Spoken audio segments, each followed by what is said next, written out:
Tere, muchísimas gracias por tan linda presentación. Y bueno, antes de comenzar quiero decir que este trabajo que vamos a presentar no es producto del trabajo individual, sino del trabajo de un equipo conformado por individuos y por organizaciones. Ezequiel está aquí presente también, creo que en la audiencia hay algunas personas de los hospitales que han estado participando en la campaña, a quienes estaré llamando probablemente durante la presentación, porque me van a estar apoyando con un micrófono.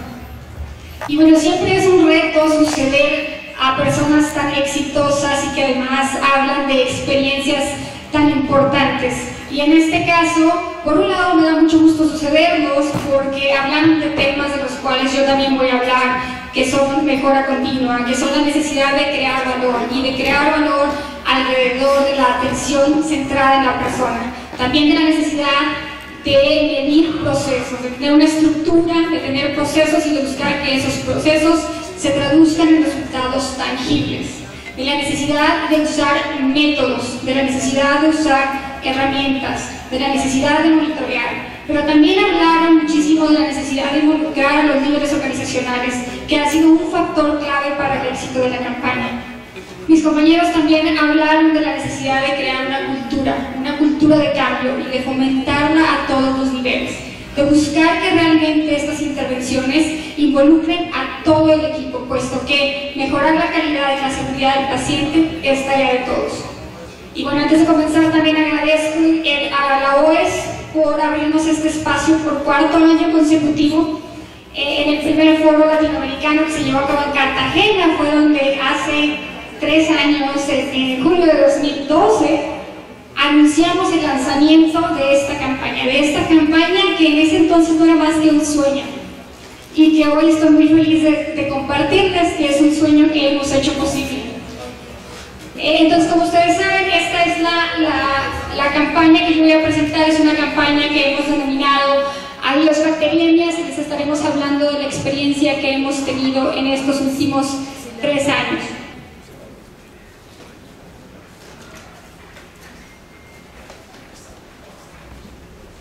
Y bueno, un reto más que tengo ahora es que sé que soy la única persona que se interpone entre ustedes y la comida. Entonces vamos a tratar de hacer esto lo más interactivo posible. Como les decía, creo que me van a estar apoyando por ahí con un micrófono. Si tienen alguna inquietud o quieren compartir alguna experiencia, es más que bienvenida. A lo largo de la presentación estaremos hablando de la campaña, en qué consiste, y estaremos presentando algunos de los resultados de la primera fase que finalizó en septiembre de 2013 y los resultados preliminares de la segunda fase que está corriendo actualmente. Pero antes de eso, y otra vez recordando lo que el doctor Aguirre y lo que tanto Carlos como Adolfo y Henry comentaban sobre la necesidad de centrar el cuidado alrededor de la persona, alrededor del paciente. Recordemos que este sentido humano es el que finalmente nos reúne a todos aquí. Y ahora les voy a pedir que por favor se imaginen a Juan, e imaginen que Juan es un miembro de su familia. Juan en este caso es un paciente de 62 años, esposo, padre de 4 hijos. Juan es admitido a la unidad de cuidados intensivos tras cursar con una neumonía. Y aquí tenemos 2 escenarios. En el primer escenario, mucho más trágico, Juan termina con 11 días de internamiento por una neumonía complicada por una infección de catéter venoso central. Finalmente, después del internamiento, termina con pérdida funcional que desencadena en la muerte. Ese es uno de los posibles escenarios. Y quiero aquí preguntarles si ustedes conocen de algún caso, ya sea de algún familiar o de algún conocido o algún paciente que han atendido que haya tenido este mismo desenlace, y me levanten la mano.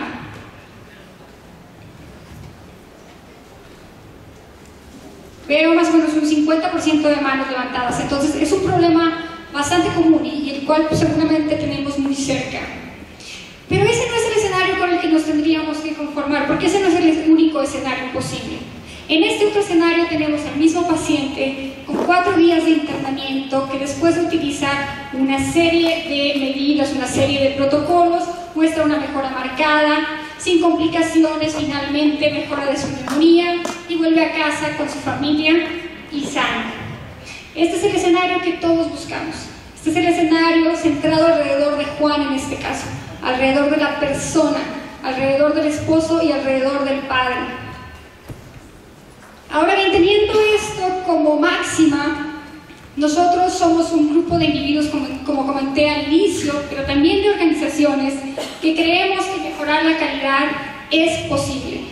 Y así fue como hace ya un poco más de 4 años formamos el Consorcio Latinoamericano de Innovación, Calidad y Seguridad en Salud. Algunos de ustedes tal vez hayan oído hablar de este consorcio. Este consorcio está conformado por distintas organizaciones. Tenemos a la organización Abelis Donabelian, que está en España y también tiene una sede aquí en Colombia, al Institute for Healthcare Improvement, que está en Boston. Tenemos al Instituto de Efectividad Clínica y Sanitaria, y aquí tenemos a Ezequiel, quien es el director de calidad del instituto, a la Facultad Universitaria de Ciencias de la Salud de Buenos Aires, a la University Research Corporation, a la Sociedad Latinoamericana de Calidad en Atención a la Salud y a la Organización para la Excelencia en Salud, que comentaba nos ha venido apoyando desde el inicio de esta campaña. Y ahora bien, ¿por qué trabajar en bacteriemias? En CLICS al inicio buscábamos un tema que representara un problema. En la plática anterior hablaron de la necesidad de analizar las necesidades y de responder a esas necesidades. Y una necesidad que nosotros observamos fue la alta tasa de bacteriemias asociadas a catéter venoso central en las unidades de cuidados intensivos de Latinoamérica. Una tasa que, si contrastamos con países desarrollados como Estados Unidos y otros países europeos, es mucho más alta. En Latinoamérica esta tasa es aproximadamente de 7.6 episodios por 1000 días catéter, comparado con una tasa de 2 a 3 en Estados Unidos y Europa. ¿Y qué significa esta tasa tan alta? El número por sí solo no nos dice mucho, como también decían antes. Es necesario ver qué implica ese número y qué implica que ese número sea tan alto.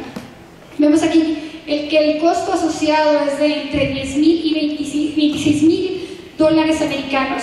Y para quienes hablaban antes de los sistemas y de la necesidad de crear políticas públicas, imagínense un sistema en el que tenemos estos costos tan altos derivados de un fenómeno que es prevenible. Además de los costos, las bacteriemias extienden la estancia hospitalaria en un promedio de 7 días. Y es un promedio porque en ciertos casos lo prolongan hasta 3 semanas. Y otra vez volviendo la atención centrada en el paciente y la necesidad de generar valor.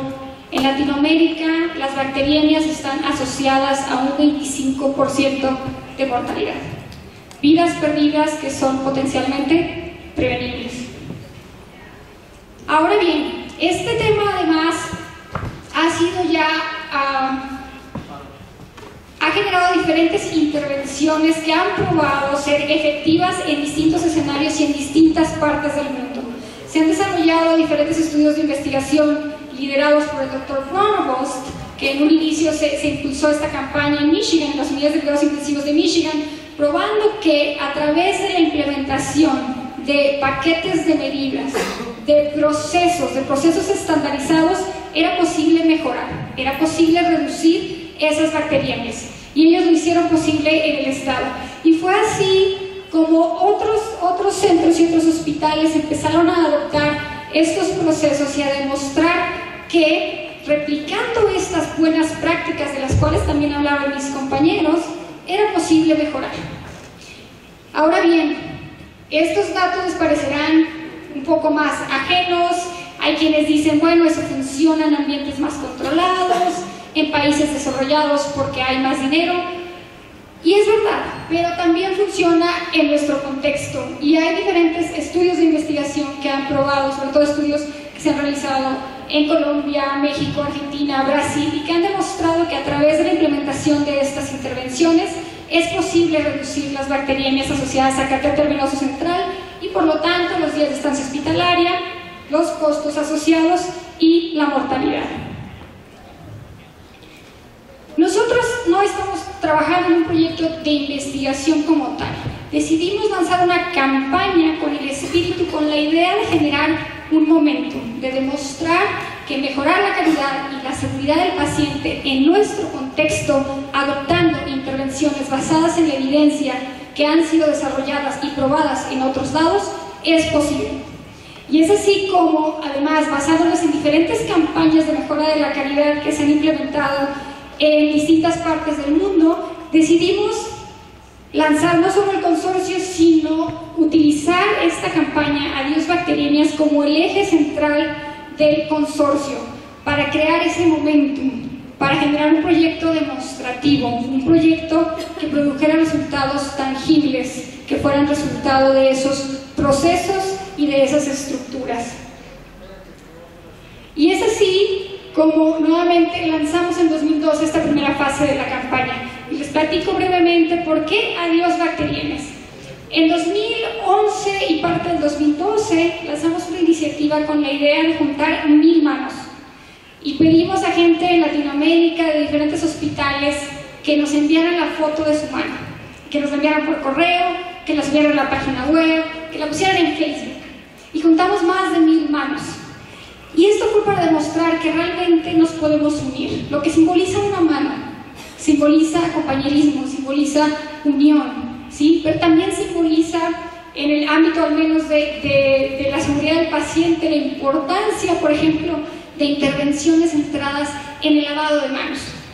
Y es así como decidimos denominar a esta campaña Adiós Bacteriemias, como una manera de decir, es posible decirles adiós, es posible quedarnos sin bacteriemias. Y ahora bien, nuevamente, creo que fue Adolfo, hablaba de la importancia de los métodos y de las herramientas. Y en nuestro caso, nosotros adoptamos el modelo de mejora con el que ustedes probablemente están familiarizados. Y este modelo responde a 3 preguntas básicas. La primera de ellas es, ¿qué queremos lograr? La segunda, que tiene que ver con la medición y con la necesidad de documentar esa medición. El doctor Aguirre mencionaba la importancia de medir rigurosamente la adherencia, y eso es lo que estamos haciendo nosotros. Y finalmente, ¿qué cambio podemos hacer que resulte en una mejora? ¿Cuáles son los procesos que tenemos que crear? ¿O cuáles son los procesos que tenemos que mejorar o estandarizar para que resulten en esos resultados que estamos buscando? Y estas 3 preguntas se unen a un ciclo que se llama planear, hacer, estudiar, actuar. Sí, porque finalmente, como mencionaban antes, la mejora de la calidad es un proceso continuo, es un proceso de continuo aprendizaje. No es algo que está establecido, marcado en piedra y que no cambia. Ustedes saben que las guías clínicas y las prácticas y que la evidencia va cambiando tras tiempo y en diferentes escenarios. Y entonces nosotros hemos estado usando ciclos de mejora y este modelo para lograr, en nuestro caso, reducir la incidencia de bacteriemias asociadas a catéter venoso central en las unidades de cuidados intensivos de Latinoamérica en un 50% respecto a la incidencia basal local de esta segunda fase que termina el 30 de junio de 2015, que es un corte simbólico que tiene que ver con el análisis de los datos, pero la campaña continúa. Entonces, si se fijan, estamos siendo muy específicos. ¿Qué queremos hacer? Reducir que la incidencia de bacteriemias, que ya establecimos cuál era la necesidad, ¿sí? ¿Dónde? En las unidades de cuidados intensivos de Latinoamérica. ¿Cuánto? Como decía el doctor Robert Berwick, some o algo no es una cantidad, ¿sí? Tenemos que ser lo más específicos posibles. ¿Cuál es nuestra base? ¿Y para cuándo? Algún día no es tiempo. Y en esa misma línea, siguiendo con el modelo de mejora, para saber que el cambio es una mejora, definimos algunas medidas de proceso y de resultado. Las medidas de proceso que estamos utilizando tienen que ver con el porcentaje de cumplimiento del listado de verificación de inserción de catéter venoso central y de mantenimiento de catéter venoso central, que son los paquetes de medidas que se han desarrollado y que han probado generar una reducción en la incidencia de bacteriemias. Y finalmente, la medida de resultado, lo que queremos afectar es la tasa de bacteriemias y se mide mensualmente en los hospitales participantes. Y ahora bien, ¿qué procesos nos van a llevar a lograr esto? Como les decía, estamos usando 2 paquetes de medidas. Y para medir la adherencia al paquete de medidas estamos utilizando listados de verificación, los famosos checklists, ¿sí? Y la idea es documentar lo que se hace, documentar el uso de estos paquetes en cada uno de los pacientes. Pero además de estos paquetes de medidas, estamos utilizando nuevamente esta metodología o un modelo de mejora. Estamos adaptando lecciones aprendidas, incluso estamos adaptando los componentes de estos paquetes de medidas al contexto local. Cierto es de que muchas veces los hospitales no cuentan con alguno de los elementos o no les es posible cumplirlo. Los vamos a ver más adelante. Aprendizaje compartido. La idea de CLICS es generar una plataforma de aprendizaje compartido donde los hospitales, donde las unidades de cuidados intensivos compartan buenas prácticas y compartan lecciones aprendidas, sabiendo que muchos de nosotros enfrentamos los mismos retos o retos muy similares. La creación de nodos locales dentro de los países participantes. El nombramiento de hospitales mentores, aquellos hospitales que tienen una tasa menor a 2 episodios por 1000 días catéter. Y aquí les muestro rápidamente los paquetes de medidas que son de inserción y que tienen que ver con cuidados como higiene de manos, uso de precauciones de barrera máxima, antisepsis cutánea con clorhexidina, que aquí hay una de las principales barreras que hemos encontrado es que algunos hospitales no cuentan con clorhexidina. Entonces, de ahí la necesidad de adaptar más que adoptar solamente, ¿sí? No queremos dejar a estos hospitales fuera. En el espíritu de campaña, la idea es que documentemos cuáles son esas barreras que los hospitales enfrentan y ver de qué manera se asocian con los resultados que producen. Y finalmente, esta que tiene que ver un poquito más con la cuestión anatómica de inserción de catéter venoso central. Dentro de las medidas de mantenimiento tenemos nuevamente higiene de manos, la evaluación del estado del apósito, uso de técnica antiséptica, estandarización del cambio de catéter y revisión diaria de la línea venosa, que nuevamente son prácticas basadas en la evidencia y que han probado resultados. La campaña se lanzó en diferentes fases. Tuvimos una primera fase inicial de registro que fue abierta a los hospitales. Lo único que se les pide para participar es que un líder institucional nos firme una carta de compromiso, y esto con el objetivo de favorecer que realmente los líderes organizacionales apoyen a los equipos locales, los apoyen con recursos, porque también nos empoderen. Adolfo, Carlos y Henry nos hablaban de la importancia de involucrar a la dirección, de la importancia de tener esa estrategia corporativa y de hacerlo, de implementar estas intervenciones de una manera sistemática y sistémica. En la fase de preparación desarrollamos una serie de guías. Nuevamente, todo esto está basado en la evidencia. Desarrollamos guías de implementación, guías de medición, algunas otras guías que tienen que ver con el uso de las herramientas tecnológicas, y finalmente de ahí nos movimos a la implementación, a los procesos. Y dentro de esos procesos, además de los paquetes, desarrollamos otras herramientas que tienen que ver con el uso de una plataforma de reporte de datos, que en este caso el Institute for Healthcare Improvement aporta una plataforma para que los hospitales mes con mes suban sus datos. Tenemos una página web que más adelante les pondré el enlace, donde pueden encontrar toda la información de la campaña, así como los materiales. Además, el Instituto Abel Abelian creó una comunidad de práctica para compartir mejores prácticas entre los diferentes hospitales participantes, y finalmente usamos una plataforma virtual para realizar sesiones de aprendizaje cada 2 semanas, en las cuales cubrimos temas de mejora de la calidad, seguridad del paciente, control de infecciones, liderazgo, cambio o manejo del cambio. Y si se fijan, bueno, estas son las herramientas que están disponibles. Desarrollamos en la guía de medición todos los formatos que tienen que usar los hospitales con la finalidad de facilitar la implementación de estas medidas y la recolección de los datos, puesto que también, como decían antes, lo que no se puede medir no se puede mejorar, porque no podemos decir cuánto mejoramos o cuándo. Y bueno, algunos de los beneficios que ofrece la campaña son ese aprendizaje compartido que mencionaba antes, el acceso a expertos, además del grupo operativo que está integrado por personas expertas en mejora de la calidad, el doctor Ezequiel García Lorrio, Pedro Delgado de la IHI, Carola Orrego de la Fundación Adelson Averia. Tenemos además expertas en control de infecciones, la doctora Viviana Rodríguez, la licenciada en enfermería Carolina Giuffre, y tenemos unas personas más que nos apoyan en la colaboración.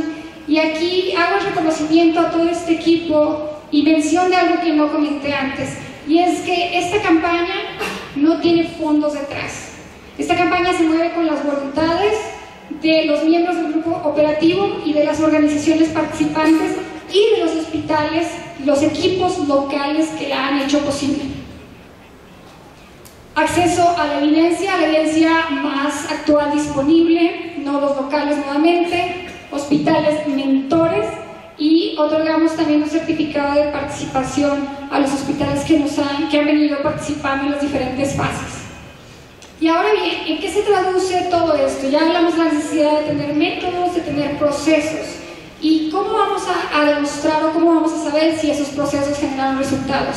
En la primera fase que les decía que fue más un proyecto piloto, un proyecto demostrativo, un proyecto a pequeña escala, en un inicio tuvimos más de 150 unidades registradas en Cartagena. Sin embargo, no todas continuaron con la campaña. Finalmente, en la primera fase tuvimos 4 países participantes, 14 hospitales, 39 unidades de cuidados intensivos, con más de 3.000 camas y casi 500 camas de unidades de cuidados intensivos.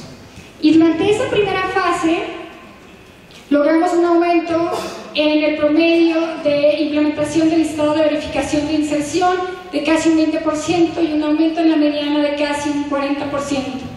Y esto, en esta primera fase todavía no adoptamos la implementación del listado de verificación de mantenimiento, con la idea de ir introduciendo los cambios paulatinamente, de irlos probando. Antes hablábamos de la necesidad de usar ciclos de mejora, y este fue, se podría decir así, nuestro primer ciclo. En esta primera fase vemos aquí cómo esos procesos generaron resultados, y tuvimos una reducción global de 56% en la tasa de bacteriemias asociadas a catéter venoso central.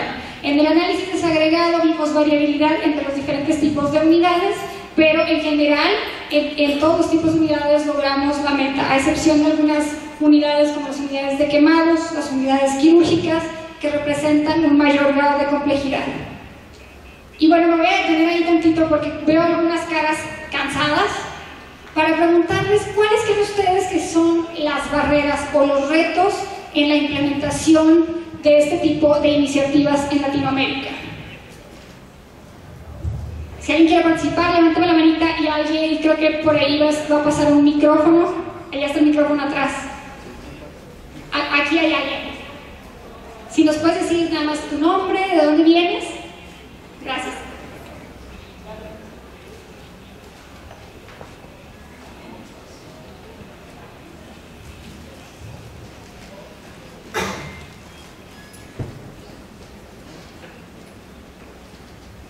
Hola, qué rico conocerte porque solamente te veía en los correos.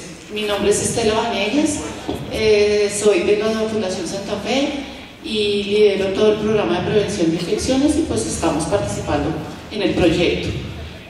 Llevamos 3 años pues desde que empezamos, y con respecto a tu pregunta, yo pienso que tenemos que quitar el mensaje de que no hay barreras, porque muchos lo hemos logrado y lo hemos logrado también con muchas ayudas. Pienso que la mejor experiencia de pertenecer al proyecto es la motivación, el pensar en que tenemos que buscar el cero tolerancia, en quitarnos ese estigma de pensar que no podemos, que nosotros somos pobrecitos y que qué pesar y que no podemos, porque mi institución lo estamos logrando. Supongo que tú has identificado nuestra institución, tenemos unidades con 0 y hemos replicado el proyecto a nivel de hospitalización también con logros. No tenemos un sostenimiento del 0, pero hemos tenido meses continuos donde sí se puede. Pienso que estas redes realmente hacen un efecto rebaño, donde el aprendizaje de otros nos motiva y hacemos grupo, hacemos masa y la enseñanza. Yo creo que también Una dificultad de pronto sí es que a veces nos concentramos solamente en los grupos de prevención y vemos un poco de dificultad en que a las sesiones de capacitación asistan las personas que están frente al cuidado. Nos dejamos ahogar por el trabajo del día a día y a veces no pensamos en buscar la oportunidad de sacar espacios para esas capacitaciones, pero la experiencia personal del grupo que con el liderazgo del doctor Ginás hicimos esto en marzo del 2012 de buscar el cero bacterias, es viable, es posible y es un esfuerzo que nunca va a parar, siempre hay una oportunidad de mejorar.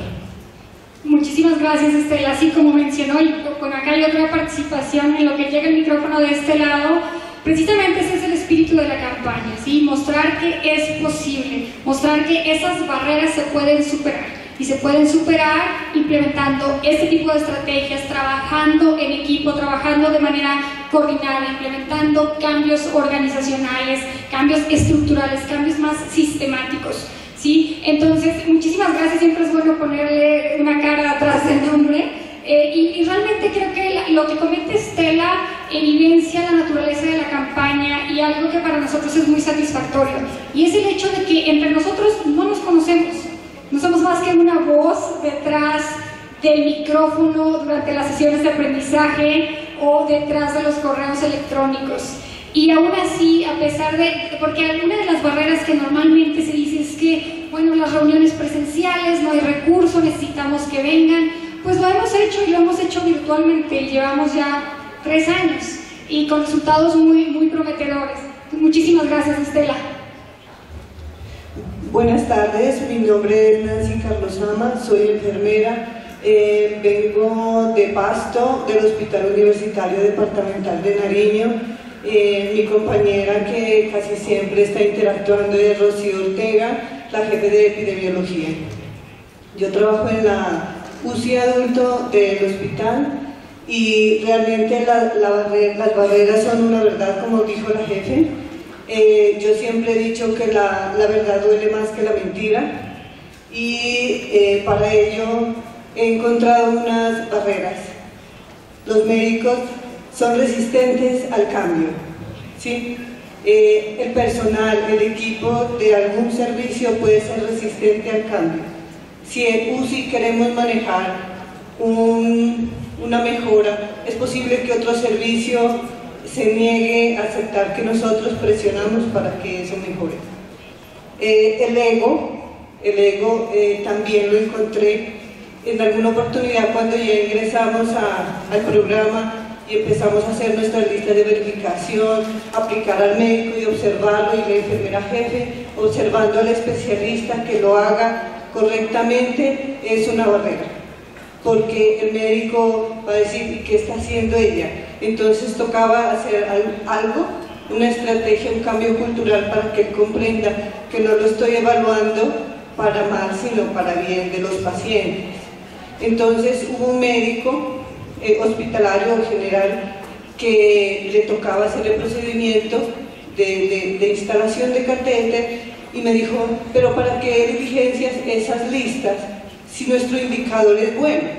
¿Sí? O sea, ¿dónde está el indicador que fallemos en infecciones por catéter? Estamos reportando por mucho tiempo buen indicador, pero doctor, ¿no? Entiéndame, es que tenemos que continuar a cero, o sea, no podemos quedarnos con el 1% y que hemos logrado el 1,8% y que a veces hay algún cero, no es que siempre deberíamos tener cero. Esas son las barreras que quiero compartir y que creo que es necesario tomar conciencia para continuar con el programa. Muchísimas gracias. Sí, estas son muchas de las barreras que hemos encontrado en los diferentes hospitales y que tienen que ver principalmente con, como decías, esa resistencia al cambio, esas barreras que luego llamamos culturales. Pero no basta con decir tenemos estas barreras, como comentó Estela, ¿sí? Sino decir, ok, a pesar de estas barreras vamos a generar o a diseñar estrategias para superar esas barreras y demostrar que es posible. Y luego empiezas a ver un efecto dominó, empiezas a ver cómo una vez que demuestras que es posible, la demás gente se empieza a sumar al proyecto y se empieza a convencer, y de eso vamos a hablar un poquito más adelante. Muchísimas gracias. Y bueno, una última participación rapidísima, nada más porque estoy consciente del tiempo. Hola, muy buenas tardes a todas y todos. Mi nombre es Danilo de Alma y yo vengo en estos momentos en representación como mensajero técnico del Instituto de Evaluación Tecnológica en Salud, IEPS, de Colombia, y soy el responsable de implantación y diseminación en la región Antioquia y Eje Cafetero. Y nos identificamos totalmente con la actividad que realizan, y usted ha tocado un tema que es la implementación. Cualquier medida que lleve desde la evidencia, lo que plantea la evidencia, incorporarlo a la práctica profesional, tiene unos retos enormes y desafortunadamente hay unos elementos que pueden afectar este proceso, que lo hemos denominado barreras. ¿Cómo considero, desde la experiencia que se ha tenido, un factor determinante es el cambio en los hábitos y el arraigo que se tiene en las diferentes organizaciones, en los individuos, en los profesionales, pero sobre todo también a veces desde la estrategia no somos incluyentes. Entonces a veces sectorizamos la intervención y esto debe ser algo generalizado que se convierta en hábito y se convierta en cultura. Y nosotros tenemos un reto en Colombia, que es la parte de implementación de guías de práctica clínica, la implementación de la evidencia, la implementación de la evaluación de tecnologías sanitarias, y obviamente con toda la historia que se lleva en Colombia, si vemos cómo podemos impactar en lo que ustedes están dirigidos también como campaña a disminuir las infecciones y a mejorar la calidad y la seguridad del paciente. Muchísimas gracias. Sí, y definitivamente el objetivo último de la campaña no es solo reducir la tasa de infecciones con el consecuente impacto en mortalidad y en costos y en días de estancia hospitalaria, sino crear una cultura dentro de las instituciones de mejora de la calidad y seguridad del paciente, probar que es posible. Y por eso es que estos resultados de la primera fase que les mostraba anteriormente los tradujimos en un impacto, es un impacto estimado, y es un estimado con base en la literatura disponible, que no es mucha, del número de infecciones potenciales sin intervención. Durante la campaña tuvimos un total, de la primera fase, perdón, tuvimos un total de 264 episodios, y considerando que hubo un 56% de reducción, estimamos que el número de infecciones potenciales sin intervención hubiera sido de 600, que logramos un total de 2.352 días de estancia hospitalaria disminuidos y más de $3 millones de costos ahorrados. Nuevamente, esto es un estimado, ¿sí? Y finalmente, lo más importante para nosotros, porque creemos que con solo una vida salvada este proyecto hubiera valido la pena, el estimado de vidas potencialmente salvadas es de 84. Y con base, gracias Tere, con base en estos resultados y teniendo como premisa esta frase que creo yo es muy importante y que recoge la idea de lanzar una segunda fase: lo pequeño es hermoso, lo grande es necesario. Y es así como decidimos lanzar una segunda fase a mucho mayor escala. Y en esta segunda fase tenemos hospitales de 11 países de Latinoamérica registrados, 119 hospitales en total, 286 unidades de cuidados intensivos, casi 19.000 camas de hospitalización y más de 3.000 camas de cuidados intensivos.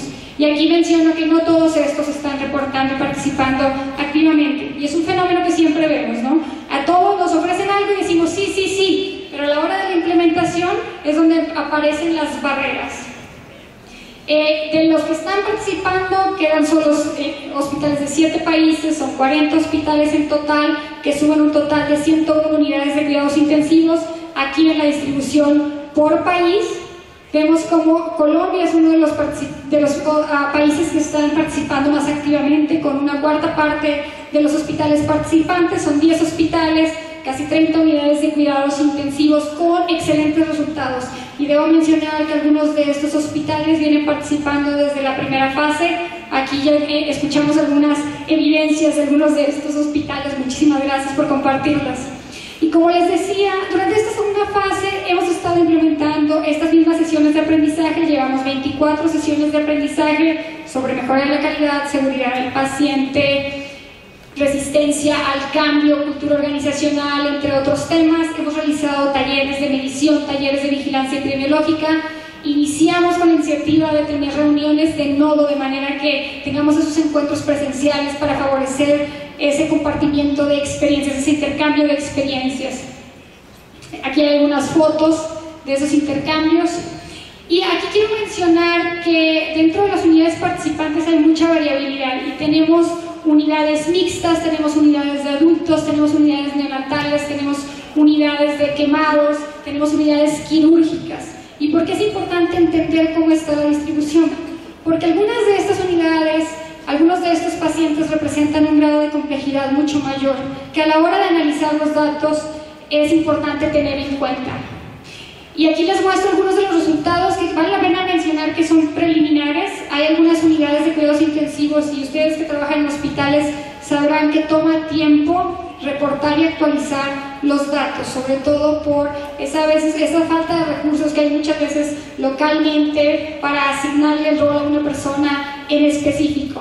Pero con esos resultados preliminares vemos cómo arrancamos basalmente con un porcentaje de cumplimiento del listado de verificación de 65% y cómo ese porcentaje ha ido aumentando a lo largo de esta segunda fase. Sí, nuestra meta aquí es del 90% y vemos cómo este último mes ya estamos en casi un 100%. Ahora bien, la otra medida del proceso que les comentaba es el porcentaje de cumplimiento del listado de verificación de mantenimiento y también vemos una tendencia similar. Sin embargo, en el análisis de la variabilidad, y ya veremos más adelante cuando busquemos atribuir o establecer inferencias, cuáles son algunos de los factores y cómo varían los resultados ya en desagregado por tipo de unidad, porque son distintos. Las unidades otra vez de quemados y las unidades quirúrgicas tienen resultados no tan buenos, y que son esperados hasta cierto punto. Y finalmente vemos cómo estos procesos se empiezan a traducir en resultados y en una reducción de la tasa. Aquí otra vez, este es el agregado y vemos cómo hay hospitales de todo tipo, hay hospitales públicos, hay hospitales privados, hay hospitales académicos, hay hospitales de 600, 800 camas participando, así como hospitales muy pequeños. Hay hospitales que tenían tasas máximas de 70 episodios por 1000 días catéter, que incluso pensamos que había un error en el reporte cuando recién vimos este dato, y al corroborarlo nos dimos cuenta de que no, de que era real. Entonces, claro, en el agregado tenemos la mayoría de los hospitales, si se fijan, tenemos una mediana que es de 0, sostenida, pero la media es más fluctúa.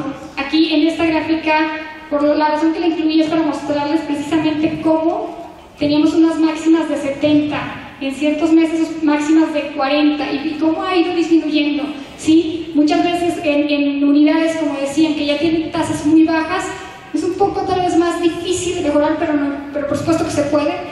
Pero en hospitales que tienen estas tasas, definitivamente ahí el impacto, bueno, es mucho más visible. Y estos son números, pero hay muchísimas historias detrás de estos resultados, detrás de todo este esfuerzo. Y otra vez por tiempo, estas son las últimas diapositivas, pero muchos de los hospitales en entrevistas cualitativas nos comentaron que el hecho de que sea una iniciativa internacional, como comentaron ahorita, ha facilitado que los líderes institucionales apoyen la implementación de la campaña. Algunos nos dicen, al inicio de la campaña tuvimos que recordar a los profesionales de lavarse las manos, algo tan básico que damos por sentado muchas veces. Ahora que estamos recolectando datos de manera regular, podemos estimar el impacto en costos y el potencial número de vidas salvadas. Carlos hablaba de valor y de la necesidad de estimar ese valor, y para eso es importante tener datos. La única manera de alcanzar la meta de la campaña es trabajando en equipo. También hablaban del trabajo en equipo, y esto ha sido una pieza clave para la campaña. Y esta frase creo yo que recoge finalmente toda la experiencia. Dos de nuestros mayores éxitos han sido la reducción de las infecciones y recolección de información. Actualmente podemos decir todos los datos: cuántas infecciones, cuántos catéteres, cuántas vidas salvadas. También podemos sacar cualquier dato debido a la estructura adoptada para revisar con frecuencia los resultados.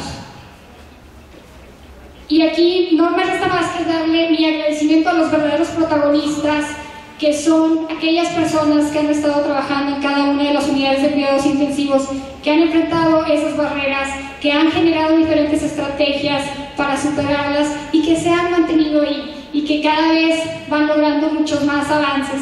Esto ya lo fuimos mencionando antes, y antes de terminar quiero dejarles con un anuncio que estamos haciendo, y es la primera vez que lo hacemos. Próximamente estaremos lanzando una segunda campaña para reducir neumonías asociadas a ventilación mecánica en las unidades de cuidados intensivos, nuevamente a través de la implementación de estrategias basadas en la evidencia, y esperamos contar con la participación de sus hospitales. Les dejo con los datos de contacto, no sin antes agradecer nuevamente a la OES, agradecer a Ezequiel que está aquí presente, al resto de mis compañeros del grupo operativo, y recordándoles que garantizar la calidad en salud sí es un sueño posible. Muchísimas gracias.